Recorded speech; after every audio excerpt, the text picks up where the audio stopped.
4 بذور بتساعد على تقوية الذاكرة والتركيز أيام المراجعة والامتحانات.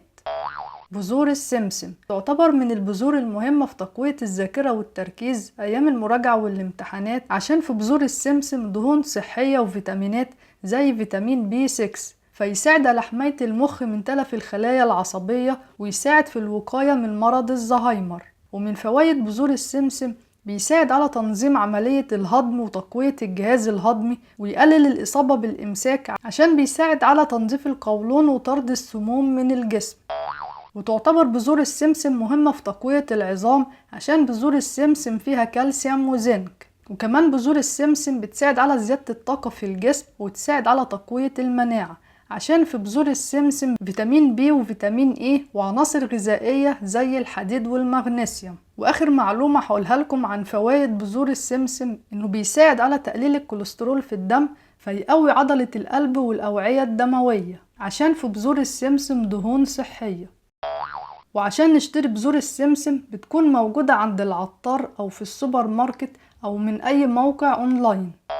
وعلى فكرة ممكن ناكل السمسم بطرق كتير، زي نضيفه على السلطة أو الشوربة، أو نستعمل الطحينة في الوجبات، أو نستعمل زيت السمسم في تجهيز الوجبات، أو ممكن نضيف بذور السمسم على العيش والمخبوزات، أو ممكن نشتري حلاوة طحينية. وأنصحكم ناكل السمسم بكميات معينة، وهي 15 جرام، يعني تقريبا 3 معالق كبيرة في اليوم.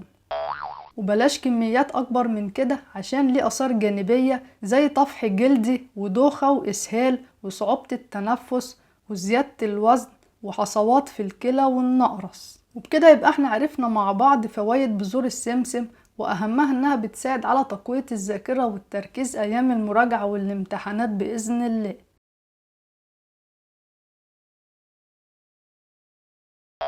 بذور الشيا مهمة في تقوية الذاكرة والتركيز أيام المراجعة والامتحانات، عشان في بذور الشيا أوميجا 3 وأوميجا 6. وتعتبر بذور الشيا بتساعد على تقوية عضلة القلب وتقلل من الإصابة بالجلطات. ومن فوائد بذور الشيا إنها بتقلل من أعراض الاكتئاب والشعور بالقلق أيام المراجعة والامتحانات، عشان بذور الشيا فيها مغنيسيوم. وكمان في بذور الشيا فيتامينات ومعادن بتساعد على تقوية الأعصاب زي فيتامين اي. وتعتبر بذور الشيا بتساعد على زيادة الطاقة في الجسم، عشان فيها عنصر الحديد.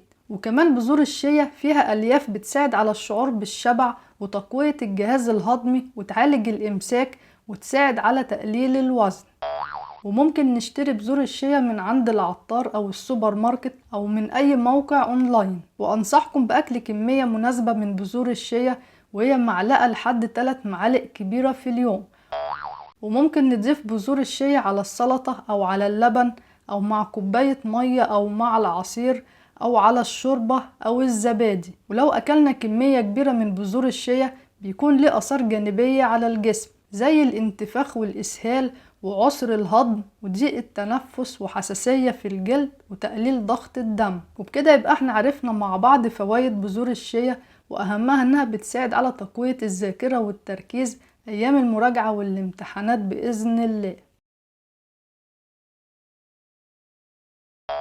بذور القرع أو اليقطين أو اللب الأبيض مهمة في تقوية الذاكرة والتركيز أيام المراجعة والامتحانات، عشان بذور القرع بيكون فيها زنك بيساعد على تحسين مهارات التفكير وتقوية عمل المخ.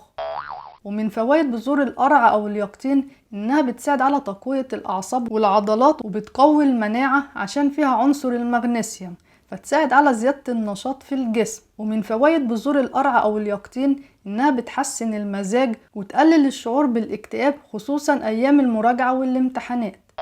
وتعتبر بذور القرع أو اليقطين مهمة في الوقاية من أمراض القلب، وبتساعد على تقليل نسبة الكوليسترول في الدم، عشان فيها فيتامين اي وألياف وأوميجا 3 وأوميجا 6.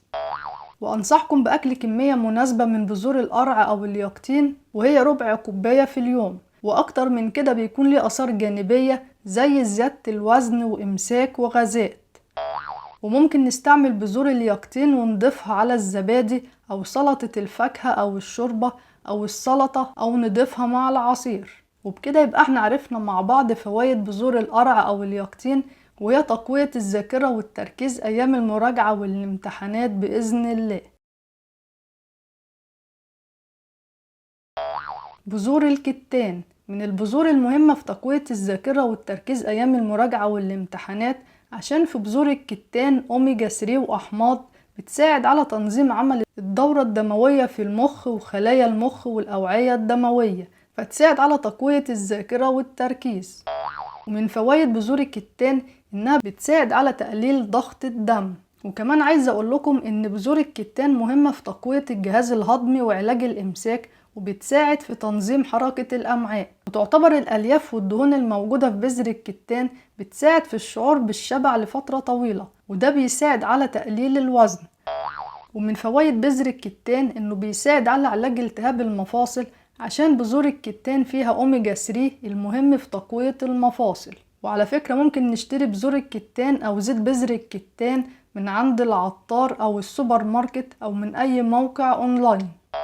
وهقول لكم على معلومة سريعة إن زيت بذر الكتان أو الزيت الحار بيكون ناتج من بذور الكتان، وممكن نضيف الزيت الحار على الوجبات أو الفول، أو ممكن نعمل بيه مساج لفروة الشعر مرتين في الأسبوع، وده بيساعد على تحسين الذاكرة والتركيز.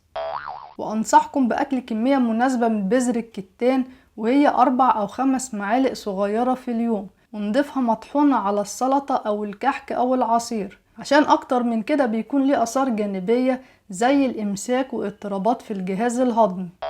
وممكن نشرب بذور الكتان مع كوباية مية مغلية، ونصفي المشروب من بذر الكتان بالمصفى.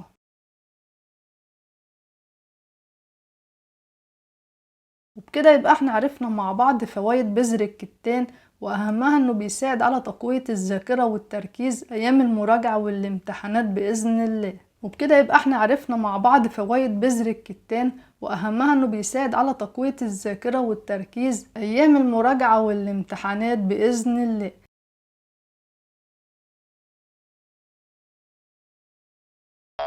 ولو عجبتكم الحلقة اعملوا لايك وشير للحلقة مع اصحابكم عشان يستفادوا.